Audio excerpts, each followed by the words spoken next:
to me. I often come across a saying by others.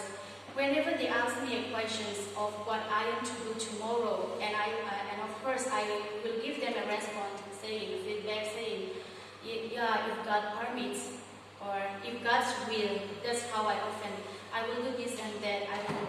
Then many, how the way they respond to me, maybe it was funny for them, saying, oh, don't worry, of course, you will see tomorrow. Why don't you trust and why don't you believe?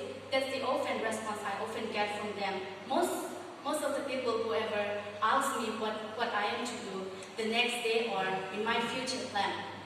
So I was troubled with the answers, with the response they gave me, thinking, does my life belong to me or to God?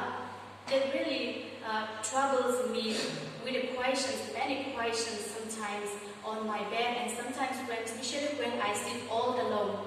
Does my life belongs to me? The way they respond to me, I pray and pray. And one fine day, reading the Bible, of course, we often read the Bibles. We read again and again, Genesis to Revelation. But the same passage that I read, the very same passage that I read that day, touched my life and changed my life the way I think, the way I thought. And that is James chapter 4, verse 15. Instead, you ought to say, if the Lord wishes, and in some verses it says, if the Lord permits. We believe and do this or that. It changed. It doesn't bother me anymore. The questions they had, the response they gave to me, that changed my life. I was satisfied, fully satisfied, and I was relaxed. Until today, I am relaxed with that question. And also we can see in Isaiah chapter 18, verse 4.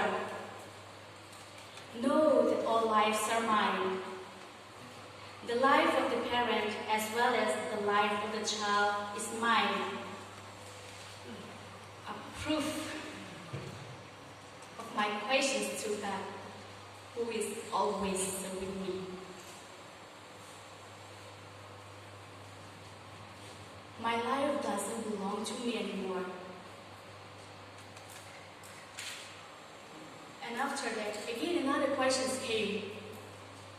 Am I too sensitive with that little words they gave me? Maybe they are not so serious about it. But why am I too serious about it? Why am I too curious to know about it? Am I too sensitive? Am I negative? Again, the questions lingers in my mind. Coming to the Old Testament time, I will not mention the verses, chapters as such, but seeing Moses' life from the burning bushes.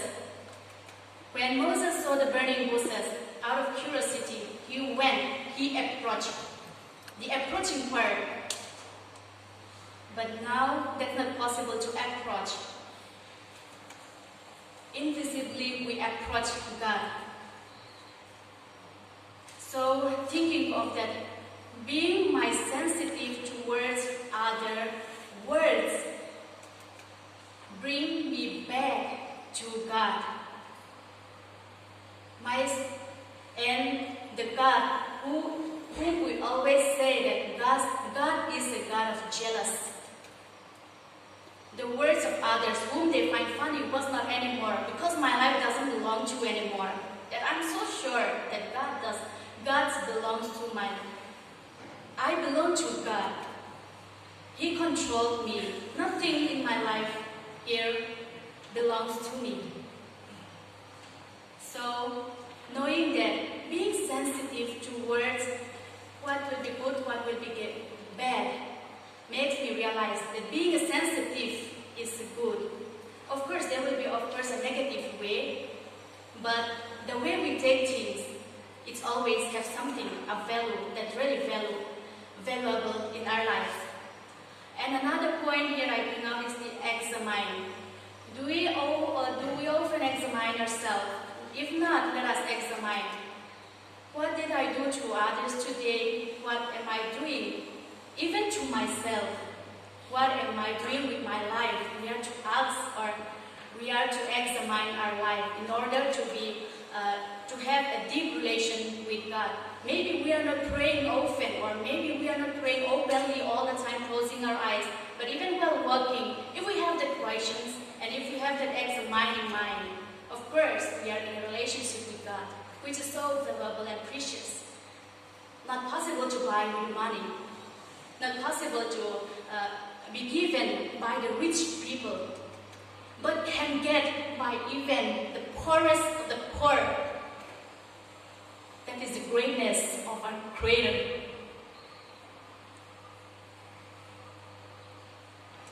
We can see in 2 Corinthians chapter 13, verse 5.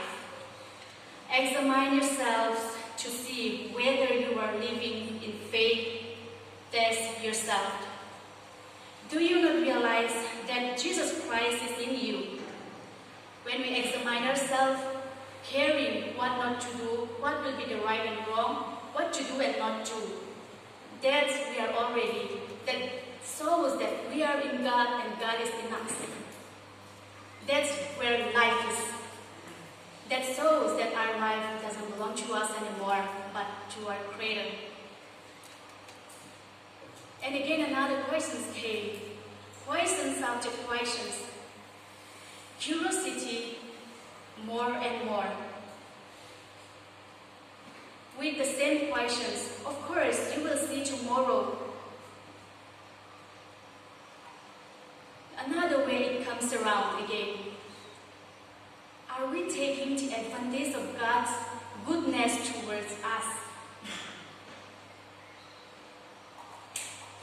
Am I trying to have the authority of my own, as if my life, as if the life that I have now is given by me?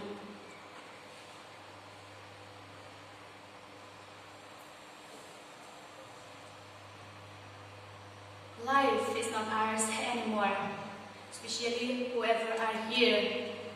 We know well the reason why we come here and the reason why we want to do. We want to know Him more.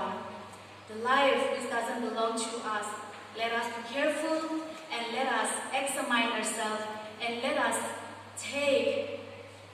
appreciate, honor and respect to God in our everyday life. Are we taking the advantage of God's goodness to the extent that we are pretty sure to a new day as if we want our life?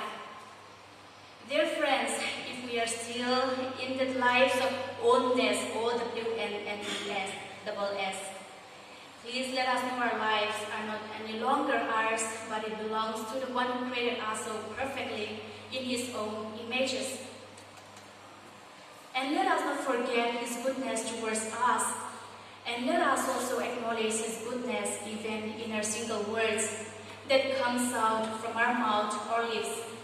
Because whatever comes from our mouth is from within us or comes out from the heart. As we can see in Matthew chapter 15, verse 18. But what comes out of the mouth proceeds from the heart, and this is what defiles. For out of the heart comes evil intentions, murder, adultery, fornications, theft, false witness, slanders. These are what defile a person, but to eat with unwashed hands does not defile, which is so clear. Knowing whatever the words that comes out, often maybe jokingly, maybe we say we are not serious, but it can be so serious to someone around us. So knowing what we are doing and who our lives belong to, let us be careful in our lives. Our life does not belong to us anymore, but we are the caretaker of how we want to. Friends, let us not take advantage of God's goodness towards us. Rather, let us appreciate, respect, and honor Him with our lips each day. For without Him, we are nothing. Life is not for granted, but for God's glory, where many may see the beauty of Jesus' greatness. And let us love and take care the best we can, that we will want to have it if we are to be given the same. Suppose if my life, what I am like, even in my next birth, will I want to have or will I want to be the same me in the next generation or whatever, in the next life, let's say, if it happens to happen. So in order to want it back our life, let us live it according to the one that we will want to. And the song was called I Just Come to Talk to You. Estheri sang the song saying, maybe tomorrow there'll be trouble and sorrow, and 1,000 teardrops may fall, but until I face tomorrow's task, I have no special favor to ask. I just came to talk with you, Lord. And in the first paragraph, in the first stanza, I didn't come here to ask you for anything. I just came to talk with you, Lord. You have answered a million prayers that I forgot to thank you for. I just came to talk with you, Lord. Here, the chorus, I feel like the composer really understands of what is life. Tomorrow, what tomorrow holds, no one knows. But rather, the composer takes the opportunity that he has, that he or she has in the present situation with a thankful heart.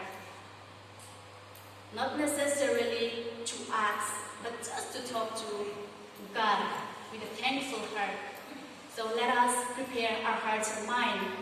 Let us continue our lives that we are living, so that we may want to live it again, the same as us, even in any time of the other days we are to be given. May God bless the soul sharing